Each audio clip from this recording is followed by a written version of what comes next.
जय हिंद। स्वागत है आपको जीएस ग्लोबल स्टडी में। आज हम लोग 9th की एसएसटी 9th की सामाजिक विज्ञान में जो आगे का क्लास है उसे कंटिन्यू करते हैं, जिसमें जो हमारा टॉपिक है चैप्टर भारत का भौतिक स्वरूप।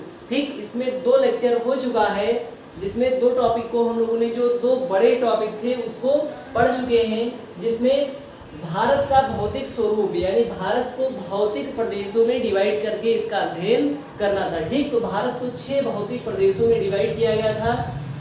ठीक, भारत को 6 भौतिक प्रदेश कौन कौन से हैं? तो सबसे पहला है उत्तर का हिमालय, उत्तर का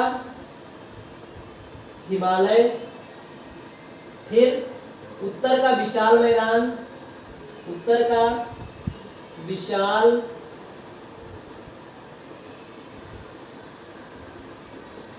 मैदान, उसके बाद में उत्तर का हिमालय हो गया, उत्तर का विशाल मैदान हो गया, फिर प्रायद्वीपीय भारत यानी प्रायद्वीप हो गया, मरुस्थल, समुद्र तटीय मैदान,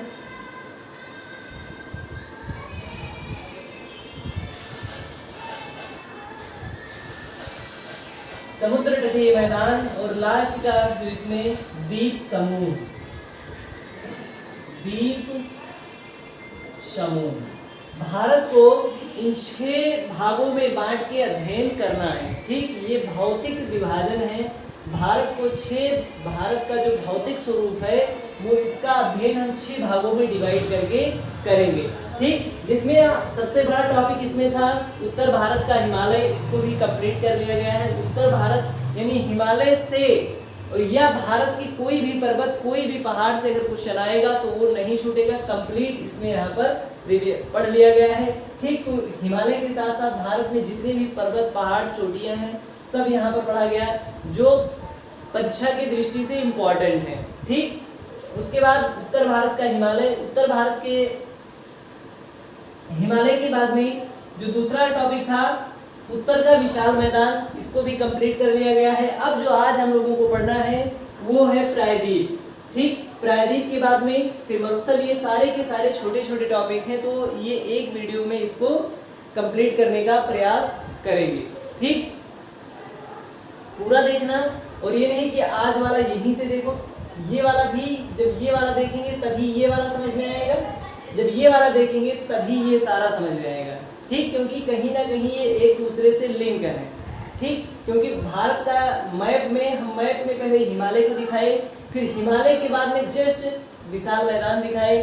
ठीक, क्योंकि हिमालय में ये इससे इसका लिंक इससे है, क्योंकि जो नदियाँ निकलती हैं यहाँ से वही नदियाँ इसका निर्माण करती हैं। ठीक, क्योंकि हिमालय से ही निकलने वाली नदियाँ उत्तर के जो मैदान है इसका निर्माण, उत्तर भारत के मैदान का निर्माण करती हैं। तो ये इससे कनेक्टेड है और ये इन सबसे कनेक्टेड है। ठीक, तो इसका कंप्लीट वीडियो देखना। ठीक, उसके बाद में अब हम लोगों को पढ़ना है प्रायद्वीपीय भारत। प्रायद्वीप भारत पढ़ते हैं, और इससे पहले मैप बना लेते।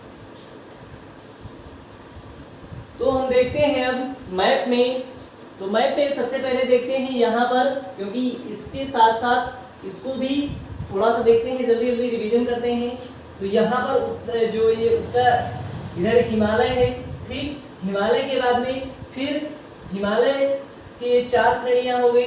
ठीक, हिमालय के बाद में फिर ये हो गया उत्तर भारत का विशाल मैदान। ठीक, इसका क्षेत्र ऐसे यहाँ तक ये फैला हुआ है। ठीक, ये हो गया गंगा नदी तंत्र, ये सिंधु नदी तंत्र, ये गंगा नदी तंत्र, और ये ब्रह्मपुत्र नदी तंत्र द्वारा इन मैदानों का निर्माण हुआ है। ठीक, इसके अंतर्गत 4 भाग आते हैं, भावर, तराई और खादर और बांगर। ठीक, तो भावर और तराई, खादर और बांगर, तो इसके अंतर्गत 4 प्रदेशों में इसको डिवाइड करके इस पूरे उत्तर भारत के मैदान को पढ़ते हैं।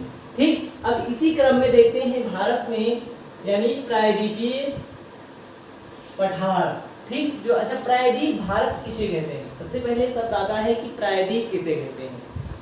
प्रायद्वीप किसे कहते हैं? तो स्थल का वह भाग जो 3 ओर जल से घिरा हो प्रायद्वीप कहते हैं। ठीक, स्थल का वह भाग जो 3 ओर जल से घिरा हो। स्थल का वह भाग जो तीन ओर जल से घिरा हो, ये भाग तीन ओर जल से घिरा है। ठीक, इधर अरब सागर से, इधर बंगाल की खाड़ी से, नीचे हिंद महासागर से।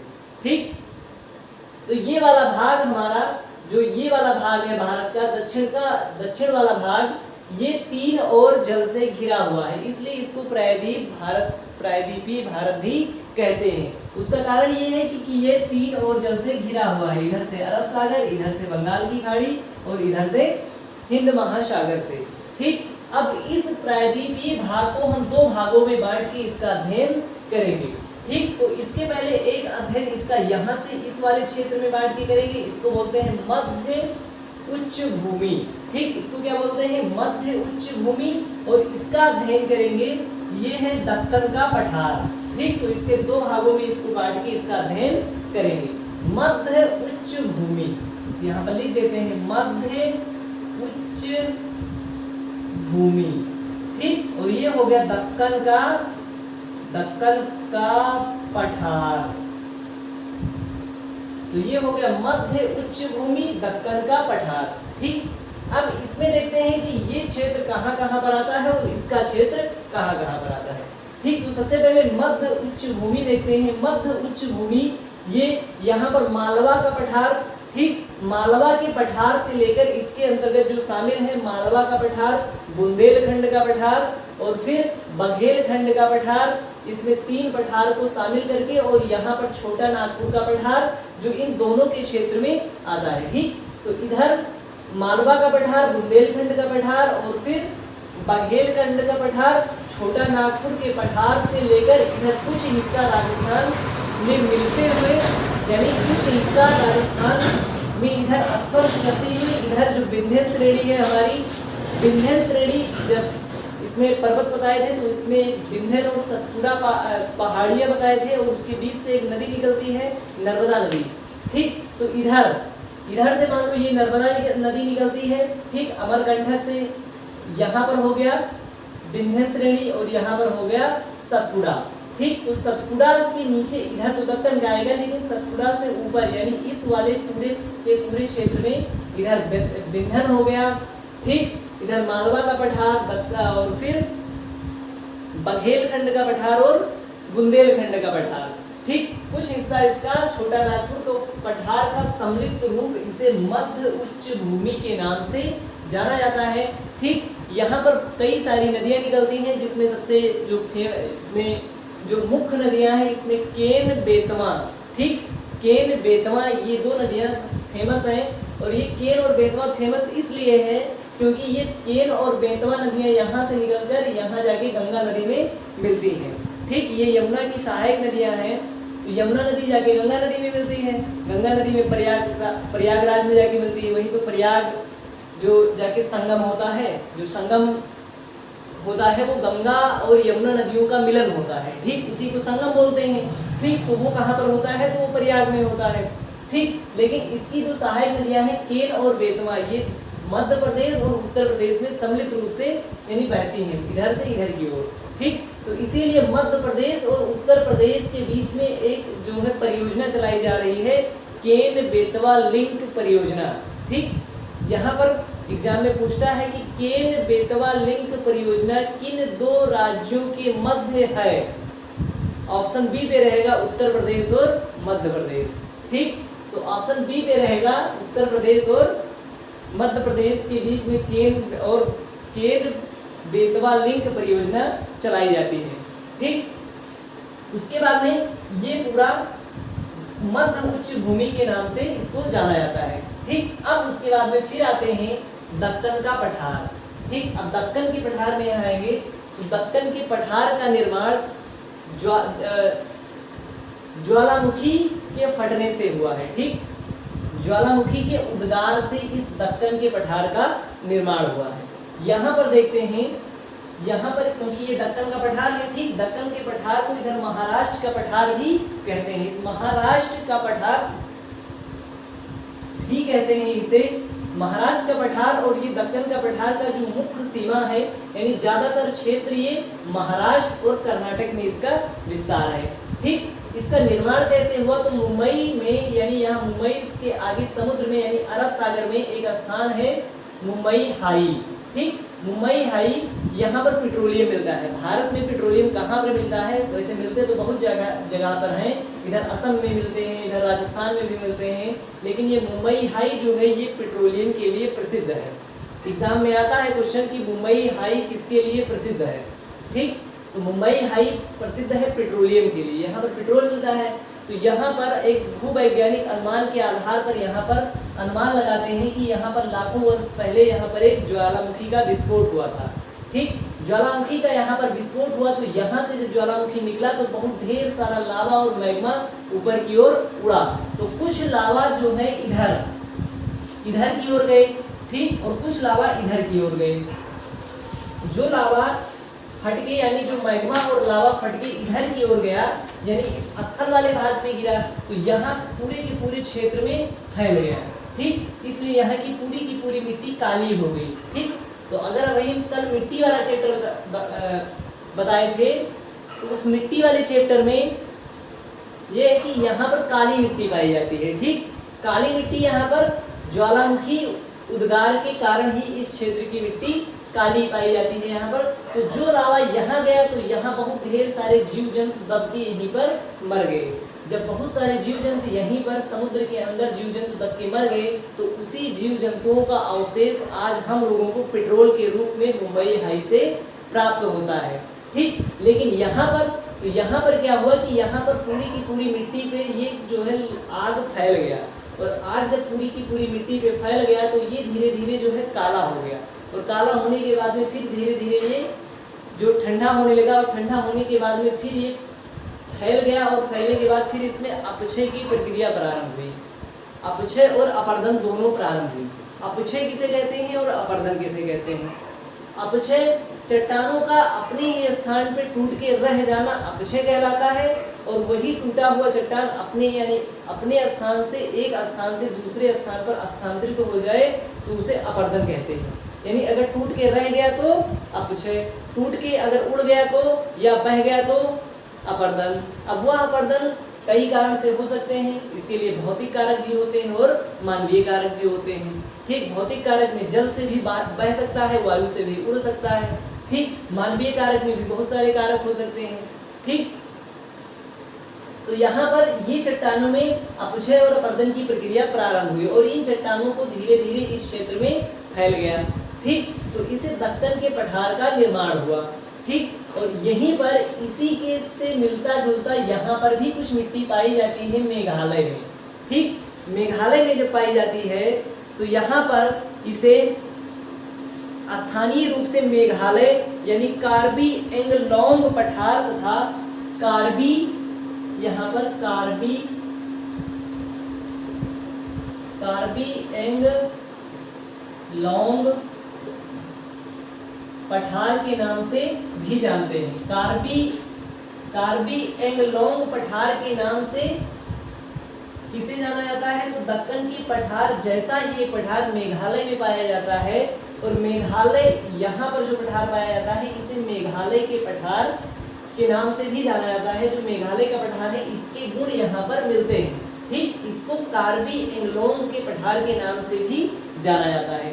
ठीक, तथा इसे उत्तर कचार पहाड़ी के नाम से भी जानते हैं। उत्तर कचारी पहाड़ी, उत्तर कचारी पहाड़ी के नाम से भी इसको जानते हैं। या तो इसको कार्बी एंगलोंग पठार कहेंगे या उत्तर कचारी पहाड़ी के नाम से इसे ही जानते हैं। ठीक, यहाँ पर दक्कन के पठार में यानी इस पूरी की पूरी क्षेत्र में काली मिट्टी पाई जाती है, और काली मिट्टी की विशेषता यह है कि काली मिट्टी में कपास की खेती ज़्यादा होती है, और कपास का मुख्यतः यूज कपड़ा बनाने में किया जाता है। जो कपड़ा आज हम लोग पहनते हैं वो ज़्यादातर कपास का ही बना होता है। ठीक, ज़्यादातर क्या लगभग सारे कपड़े कपास के ही बनते हैं। ठीक, तो कपड़े बनते हैं कपास से, जो कहाँ पर उसके लिए उपयुक्त भूमि कौन सी है? वो उपयुक्त भूमि है काली मिट्टी, जो दक्कन के पठार पर पाई जाती है। ठीक, ये मिट्टी पानी सोखने की क्षमता ज़्यादा होती है। क्यों ना हो, इसमें पानी सोखने की क्षमता ज़्यादा होती है, इसलिए ये होती है क्योंकि ये मिट्टी जो है ये कहीं ना कहीं इस पे आगे कोई गर्म वस्तु यहाँ पर गिरा होगा, यानी ये जो अनुमान लगाते हैं ये सही है। क्योंकि अभी जैसे मान लो एक कोयला जलाते हैं तो कोयले में अगर पानी डालेंगे तो ज़्यादा पानी सोखेगा, ठीक उसी प्रकार से इस वाले क्षेत्र में डालते हैं तो इस मिट्टी में पानी सोखने की क्षमता ज़्यादा होती है। और काली मिट्टी को किस अन्य नाम से जानते हैं तो उसे रेंगुर के नाम से भी जानते हैं। ये भी एग्जाम में कई बार आया हुआ है कि काली मिट्टी को किस अन्य नाम से भी जाना जाता है, तो काली मिट्टी को रेंगुर के नाम से भी जानते हैं, जिसका विस्तार इधर महाराष्ट्र से लेकर इधर कर्नाटक और फिर थोड़ा बहुत भाग इधर जो तमिलनाडु यानी इधर इसका क्षेत्र है, ठीक। उसके बाद में हमारा प्रायद्वीप हो गया, जिसको हम दो भागों में बांट के इसका अध्ययन किए, मध्य उच्च भूमि और दक्कन का पठार। उसके बाद अब मरुस्थल देखते हैं, तो मरुस्थल ज्यादा है नहीं क्योंकि इधर इसको मिटाते हैं। मरुस्थल भारत में एक ही है, ये हो गया उत्तर का हिमालय, यानी इसको हिमालय लिख देते हैं, ठीक। ये हो गया मैदान, ठीक। और ये हो गया,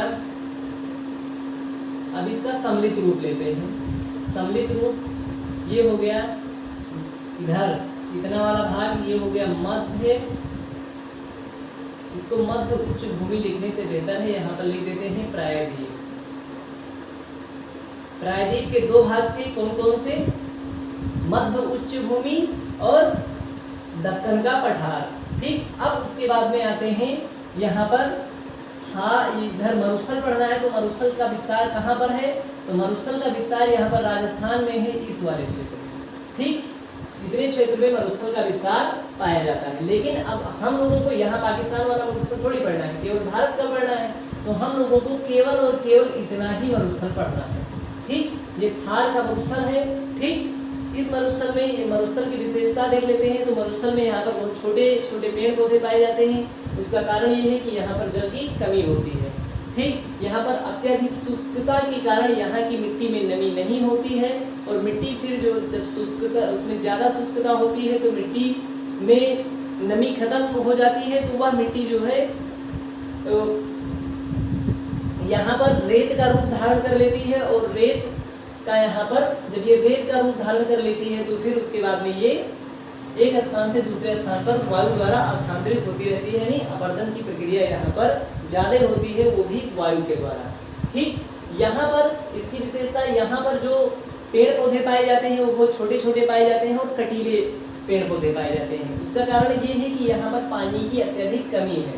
पेड़ की पत्ती क्या करते हैं कि वो वाष्पोसर्जन होता है, तो वो अपनी पत्तियों के द्वारा जल को उड़ा देते हैं, ठीक। तो उसी जल को बचाने के लिए पेड़ पौधे अपनी पत्तियां सिकोड़ लेते हैं, और सिकोड़ लेते हैं तो जिससे कि वो जो है पानी को तो बचा लेते हैं, नहीं उड़ने देते हैं, लेकिन उनकी पत्तियां कांटे का रूप धारण कर लेती हैं, ठीक। पत्तियां, पेड़ अपनी पत्तियां साल में 2 बार गिराते हैं। उसका कारण ये है कि या तो वो अपनी पानी बचाने के लिए अपनी पत्तियां गिराएंगे, या तो उष्मा बचाने के लिए। तो यहाँ तो उष्मा की कोई कमी है नहीं, ठीक। यहाँ पर उष्मा की कोई कमी है नहीं, यहाँ पर धूप बहुत ज़्यादा होता है, लेकिन यहाँ पर पानी की कमी है, इसलिए ये पत्तियाँ अपनी मोड़ लेते हैं।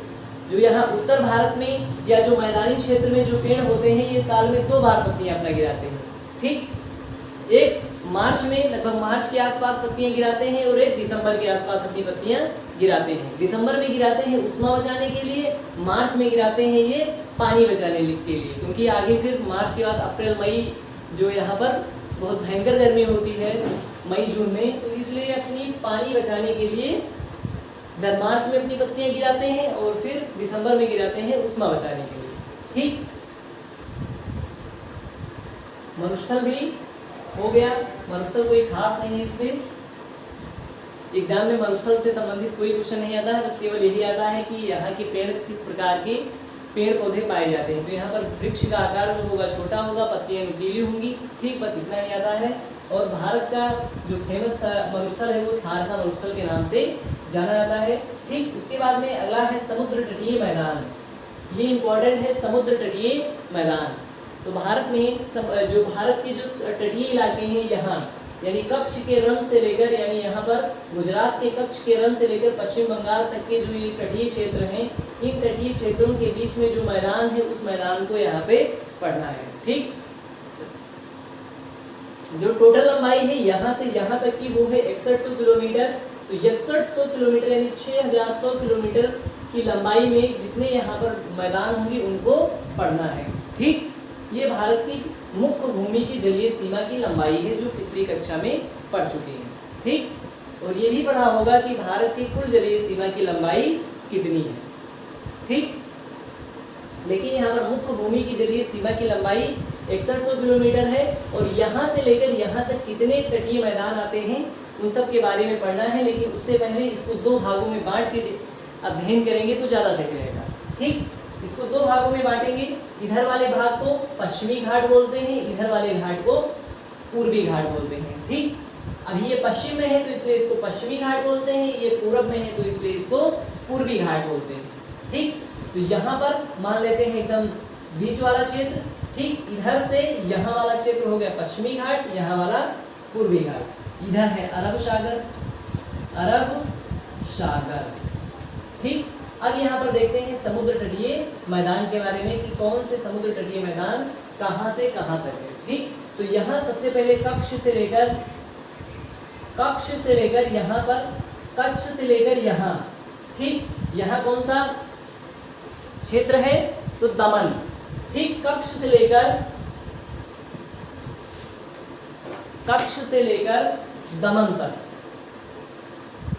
कच्छ से लेकर दमन तक के बीच के क्षेत्र को बोलते हैं काठियावाड़ तट। काठियावाड़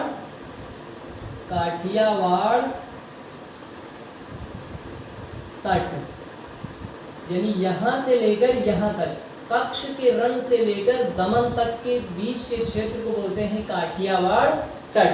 उसके बाद में फिर दमन से लेकर गोवा तक, गोवा यहीं पर है तो यहाँ गोवा तक, दमन से लेकर गोवा तक, दमन से लेकर गोवा तक इसको बोलते हैं कोंकण तट। कौन सा तट? कोंकण तट।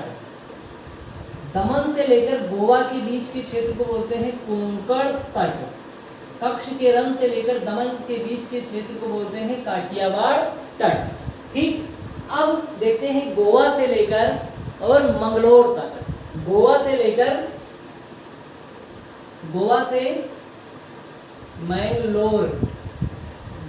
मैंगलोर तक के इस वाले गोवा से मैंगलोर के बीच के क्षेत्र को बोलते हैं कनारा तट। कौन सा तट? कनारा तट। कनारा तट। गोवा से लेकर मैंगलोर के बीच के क्षेत्र को बोलते हैं कनारा तट। उसके बाद में फिर मंगलोर से लेकर यहाँ इस वाले क्षेत्र को बोलते हैं, यानी भारत के मुख्य भूमि की सबसे दक्षिणतम बिंदु कौन सा है? कन्याकुमारी। इसको पहले भी पढ़ चुके हैं। ठीक, तो मैंगलोर से लेकर कन्याकुमारी के बीच के क्षेत्र को बोलते हैं मालाबार तट। कौन सा तट? मालाबार।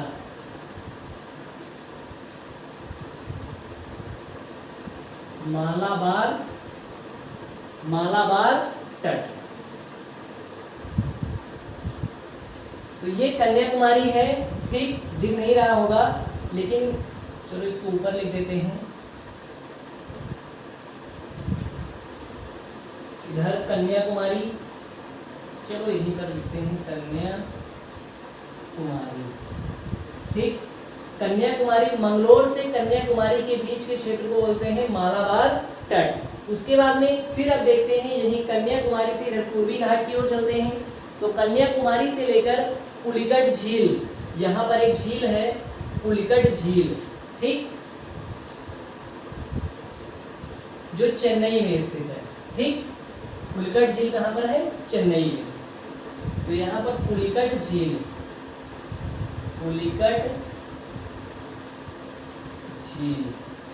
कन्याकुमारी से लेकर पुलिकट झील के बीच के क्षेत्र को बोलते हैं कोरोमंडल तट।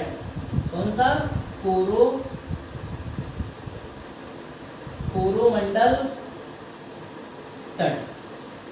कन्याकुमारी से पुलिकट झील के बीच के क्षेत्र को बोलते हैं कोरोमंडल तट। उसके बाद में फिर पुलिकट झील से लेकर और महानदी के डेल्टा, यहाँ पर एक महानदी का डेल्टा है, ठीक, यहाँ पर क्या है, एक महानदी का डेल्टा, महानदी का डेल्टा। पुलिकट झील से महानदी के डेल्टा, महानदी का डेल्टा है, इसके बीच के क्षेत्र को बोलते हैं उत्तरी सरकार, उत्तरी सरकार। उसके बाद महानदी के डेल्टा से लेकर फिर गंगा का डेल्टा, यहाँ पर गंगा का डेल्टा सारे लोग जानते होंगे, ये गंगा का डेल्टा, ये भारत का ही नहीं बल्कि विश्व का सबसे बड़ा डेल्टा है, सुंदरवन का डेल्टा, ठीक। ये जो गंगा नदी का डेल्टा है ये भारत का ही नहीं बल्कि विश्व का सबसे बड़ा डेल्टा है, गंगा नदी का डेल्टा यानी सुंदरवन का डेल्टा। यहाँ सुंदरवन लिखें या गंगा नदी लिखें, सुंदरवन ही लिख देते हैं, सुंदरवन, सुंदरवन का डेल्टा, ठीक। सुंदरवन का डेल्टा, महानदी के डेल्टा से लेकर सुंदरवन का डेल्टा, इसके बीच के क्षेत्र को बोलते हैं उत्कल तट। क्या बोलते हैं? उत्कल तट, उत्कल तट, ठीक। तो ये थे भारत के जो समुद्र तटीय मैदान, ठीक। भारत के समुद्र तटीय मैदान ये थे, कंप्लीट भारत के समुद्र तटीय मैदान। इससे ज्यादा समुद्र तटीय मैदान नहीं है, जो थे वो सारे के सारे यहाँ पर बता दिए हैं। जो यहाँ से चालू होते हैं यानी कच्छ, केरल, गुजरात से प्रारंभ होते हैं और पश्चिम बंगाल सुंदरवन के डेल्टा, इतना ही हमारे पास जमीन ही है पूरा का पूरा, क्योंकि इसके बाद तो स्थल चालू हो जाते हैं, तो वो समुद्र तटीय मैदान थोड़ी हुए उधर, तो फिर स्थलीय मैदान, और स्थलीय मैदान को हम लोग ऊपर पढ़ लिए थे, गंगा नदी और सिंधु नदी और ब्रह्मपुत्र नदी का डेल्टा, ठीक। जो बच गया था समुद्र के किनारे वाला मैदान, उसको हम लोगों ने समुद्र तटीय मैदान में वो भी दो भागों में बांट के इसको पढ़ लिए हैं, इधर वाले को पश्चिमी घाट, इधर वाले को पूर्वी घाट, ठीक। तो इधर ऐसे लिख देते हैं, ये हो गया पूर्वी घाट, ठीक, पूर्वी घाट, और इधर वाला टोटल हो गया पश्चिमी घाट, ठीक।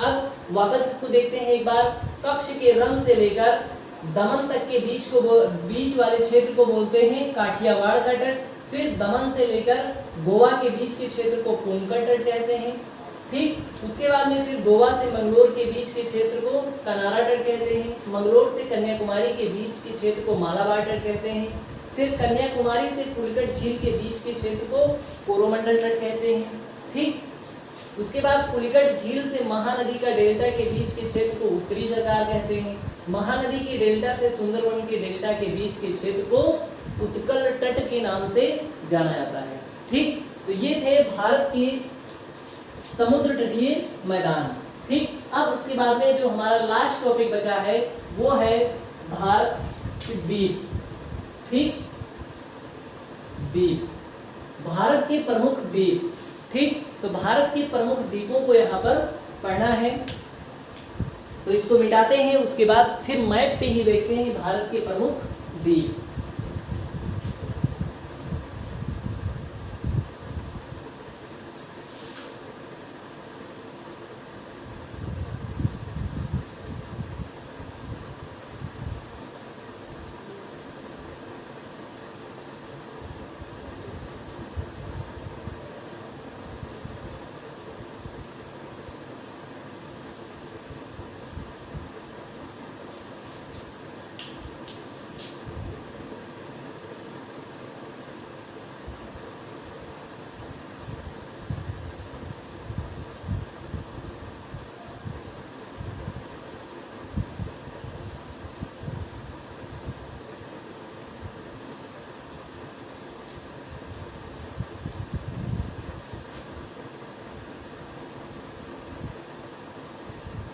चलो देखते हैं अब भारत के प्रमुख द्वीप, भारत के प्रमुख द्वीप कौन कौन से हैं इसको देखते हैं। तो यहाँ पर सबसे इंपॉर्टेंट द्वीप भारत के, इधर तो अंडमान है, ठीक, अंडमान निकोबार द्वीप समूह, ठीक, अंडमान निकोबार द्वीप समूह ये बंगाल की खाड़ी में है, ठीक, इधर लक्षद्वीप, ठीक, ये लक्षद्वीप है, तो इधर लक्षद्वीप कहाँ पर है, तो ये अरब सागर में है, ठीक, ये है अरब सागर, अरब सागर, ठीक, इधर बंगाल की खाड़ी। तो बंगाल की खाड़ी में इधर अंडमान निकोबार द्वीप समूह। अच्छा, द्वीप समूह क्यों बोलते हैं, क्योंकि इधर कई सारे द्वीपों का समूह है, ठीक, तो इसलिए इसको द्वीप समूह बोलते हैं, ठीक। यहाँ पर कई सारे द्वीपों का समूह है, ये पूरा का पूरा अंडमान, बहुत सारे छोटे छोटे द्वीप हैं, लेकिन इसमें जो बड़े द्वीप हैं इधर अंडमान निकोबार, ठीक, ये तो बड़े द्वीप हैं, बाकी इधर छोटे छोटे बहुत सारे द्वीप हैं, ठीक।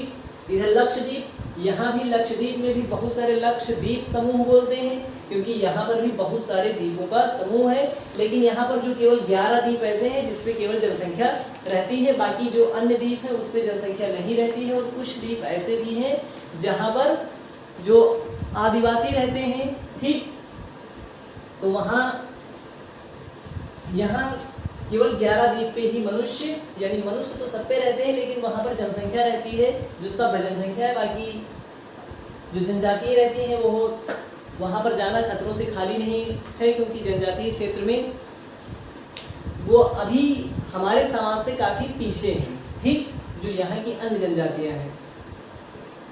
उसके बाद में अब और अगला देखते हैं, इसमें भारत के प्रमुख द्वीप। तो भारत के प्रमुख द्वीप जो अंडमान निकोबार द्वीप समूह हो गए, लक्षद्वीप हो गए, और यहीं पर अगर देखते हैं तो इधर श्रीलंका है, ठीक, ऐसे। तो श्रीलंका के बगल में ही एक यहाँ पर एक बहुत छोटा सा द्वीप है, ठीक, यहाँ पर ऐसे, ठीक, दिख रहा है। तो यहाँ पर थोड़ा ऊपर करते हैं,